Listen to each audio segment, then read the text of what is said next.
Hello and नमस्ते friend, welcome to world report. आज हामीले भिडियोमा डिस्कस गर्न गइरहेका छौँ कि Nepal airline faces problem in foreign country.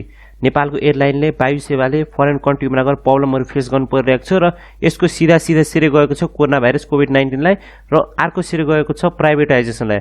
Private medical ल्याबहरूले जुन रिपोर्टहरू निकालेका छन् धेरैमा के भएको छ फर्जी रिपोर्टहरू निकालेर पैसा कमाउने उद्देश्यले चाहिँ त्यस्तो काम गर्दा हुँदाखेरि के भएको छ नि नेपाल एयरलाइन्सको एक तारिक भन्न सक्नुहुन्छ त्यो सर्टिफिकेट के भएको छ त्यहाँ भ्यालिडेटेड भएको छैन। यहाँ तिमी दिन सक्छ Nepal airlines to accept certified issued by government lab only. अब गभर्मेन्ट ल्याबबाट मात्रै सर्टिफाइड भएको जुन पोजिटिभ या नेगेटिभ रिपोर्ट जुन आउँछ तिनीलाई मात्रै आफ्नो एयरलाइनमा बसेर अरू बाहिरी कन्ट्रीमा फरेन कन्ट्रीमा ल्यान्ड गर्न मिल्ने। भनेपछि कुनै पनि प्राइभेट जुन सर्टिफिकेट लिएर आएको हुन्छ चेकअपको त्यसको सर्टिफिकेट मान्यता दिन अब नेपाल एयरलाइन्सले कम गर्ने भनेको छ। यहाँ Nepal airline to accept certified issued. अब गभर्मेन्टले जब एक्सेप्ट गर्छ या गभर्मेन्टको चेकअपबाट भनेपछि जब त गभर्मेन्टले सर्टिफाइड गर्दैन तब त नेपाल एयरलाइन्समा कुनै पनि नेपाली व्यक्ति नेपालमा बसेर चाहिँ विदेशमा जान पाउँदैन। किनकि यसको थुप्रै कम्प्लिकेसनहरू रहेको छ। यहाँ तिमी देख्न सक्छौ the moves follow false negative passenger causing the carrier to be ban at foreign airport. अब यसको कारणले के भएको छ नि जुन रिपोर्टमा चाहिँ नेगेटिभ आएको छ तर त्यो मान्छे पोजिटिभ छ त्यसले चेकअप गर्दा के गर्छ नि विदेश जानको त्यहाँको जुन चेकअप प्राइभेट ल्याबहरू छ तिनीलाई पैसा खुवाएर के गरेको छन् आफ्नो रिपोर्टलाई चाहिँ नेगेटिभ देखाइरहेको छन् र त्यसले गर्दा के भएको छ नि अब नेपाल सपोज नेपालको एयरलाइन्स त्यो पोजिटिभ प्यासेन्जरलाई राखेर विदेशमा गएर ल्यान्ड गर्यो। अब विदेशमा नि के हुन्छ सुरुमा चेकअप हुन्छ एक तरिकाले स्क्यानिङ हुन्छ त्यसको हिट टेम्परेचरहरू त्यो स्क्यानिङमा के हुन्छ यदि त्यहाँ त्योलाई पोजिटिभ पाइयो भने नेपालको एक तरिकाले नेपाल एयरलाइन्सको इज्जतलाई चाहिँ के हुन्छ एक तरिकाले धाक परिरहेको हुन्छ। The carrier has been boarded travelling holding a printed medical certified with a negative test result issue not more than 72 hour. भनेपछि 72 कोरोना भाइरस लाग्ने बित्तिकै मान्छेलाई सपोज यो मान्छेलाई कोरोना भाइरस लाग्ने बित्तिकै यो थाहा हुँदैन कि यसलाई कोरोना भाइरस छ कि छैन। सर्टेन टाइम लाग्छ, सर्टेन टाइममा चाहिँ त्यो कोरोना भाइरसले भित्र शरीरमा चाहिँ इफेक्ट गर्दै रहन्छ र त्यसको सिम्टमहरू आएपछि बल्ल चेकअप गर्दा चाहिँ के हुन थाहा पाइन्छ यसलाई कोरोना भाइरस लाग्यो कि लागेन।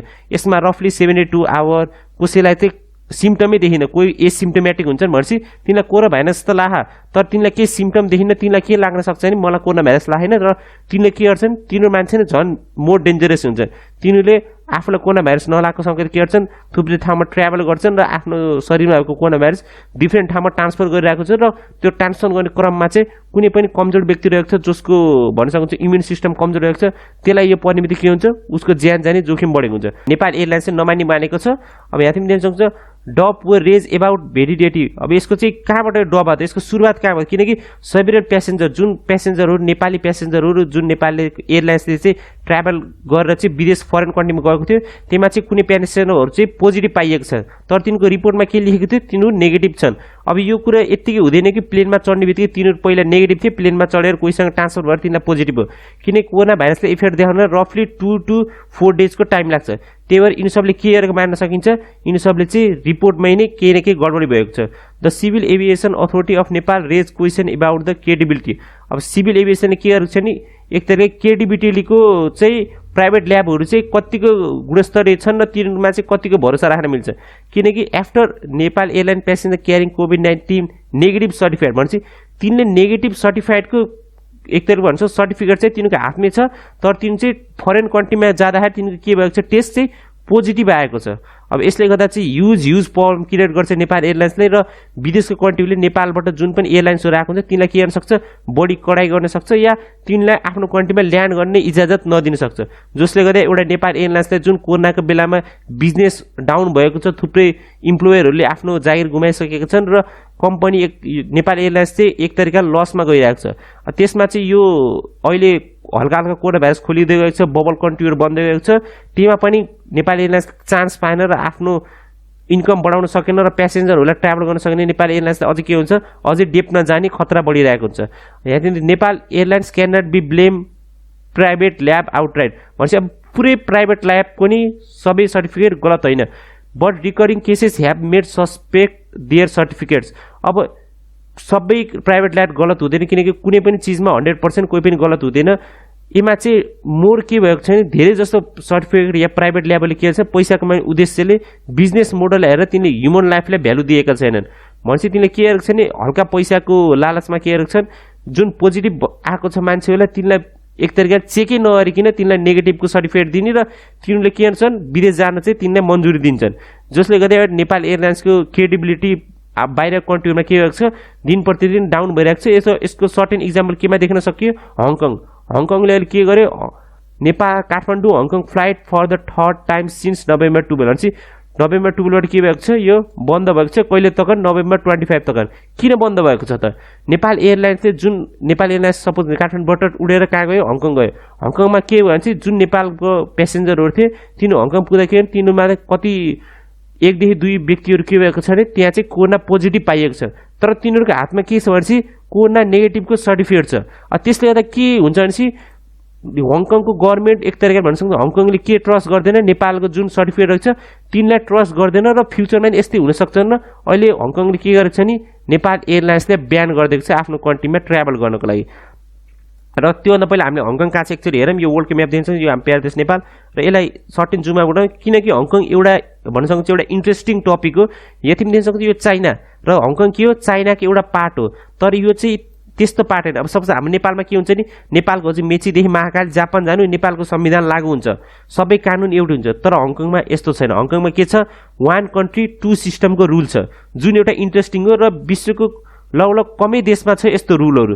भनेपछि यो चाइना दिन सक्छ, यो सेन्जेन यो पनि चाइनाको सबभन्दा मोस्ट फास्ट डेभलपमेन्ट कन्ट्री हो। र यहाँ तिमी रहेको छ हङकङ पहिला के थियो, यो चाहिँ के थियो ब्रिटिस कोलोनी रहेको थियो हङकङ र यो Macau.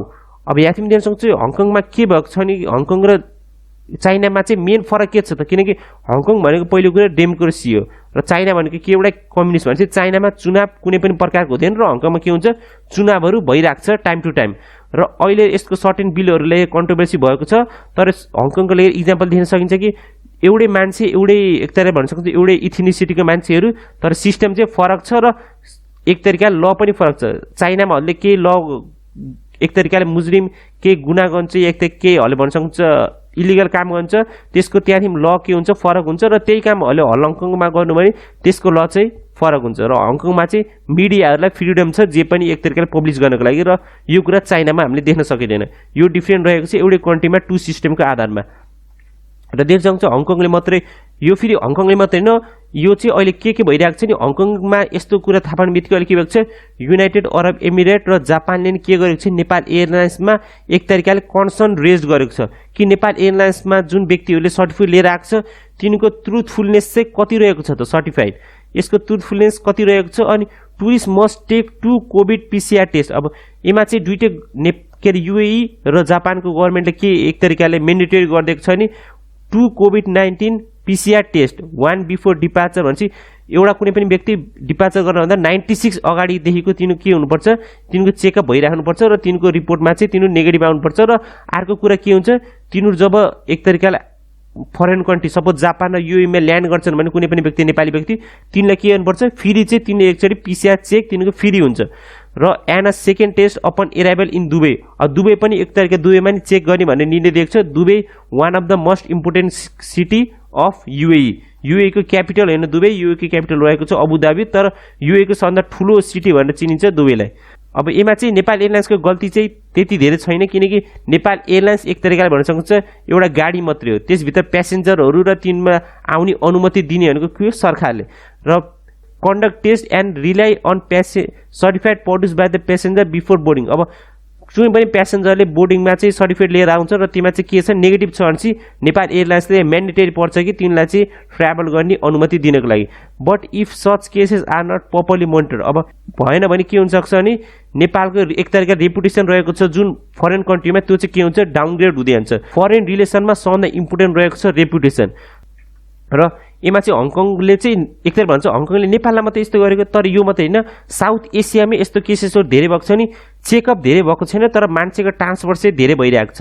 According to the report both India and Nepal र पाकिस्तान बङ्गलादेश थुप्रै जुन देशका एक तरिका एयरलाइन्सहरू हुन्छन् तिनलाई के गरेको छन् हङकङमा हाई रिस्क कन्ट्रिज भनेपछि हाई रिस्क कन्ट्रीमा राखिएको छ भनेपछि तिनलाई जुन त्यहाँदेखि गएर ल्यान्डिङ हुन्छ तिनको डिप्याचर छुट्टै हुन्छ र तिनलाई के हुन्छ हल्का धेरै ध्यान दिइन्छ अरूभन्दा those flying in such places are required to test negative for कोभिड-19 बिफोर डिप्याचर भनेपछि डिप्याचर हुनुभन्दा पहिले तिनलाई के हुनुपर्छ नेगेटिभ हुनुपर्छ रिपोर्टमा चाहिँ र त्यो रिपोर्ट चाहिँ कोबाट आउनुपर्छ गभर्मेन्टबाट and to quarantine in a hotel upon arrival in the city अब कुनै पनि सिटीमा गएर सपोज हङकङमा आएर चाहिँ तिनलाई डाइरेक्ट चाहिँ फ्रीली रोम गर्न दिँदैन तिनलाई के गर्नुपर्छ होटलमै एक तरिकाले क्वारेन्टाइनमा बस्नुपर्छ अब यसमा चाहिँ नेपाल एयरलाइन्सले चाहिँ के गरेको छ त नेपाल एयरलाइन्सले त्यतिकै बन्द गर्न मिल्दैन या त्यतिकै कुनै पनि व्यक्तिहरू जुन आएको छ तिनलाई रोक्न मिल्दैन यसमा चाहिँ कसको हेल्प चाहिन्छ नेपाल गभर्मेन्टको as this case have not stop the board of director board गरिएको हुन्छ गभर्मेन्ट मार्फत तिनलाई मात्रै मान्यता दिने र प्राइभेटलाई चाहिँ धेरै मान्यता नदिने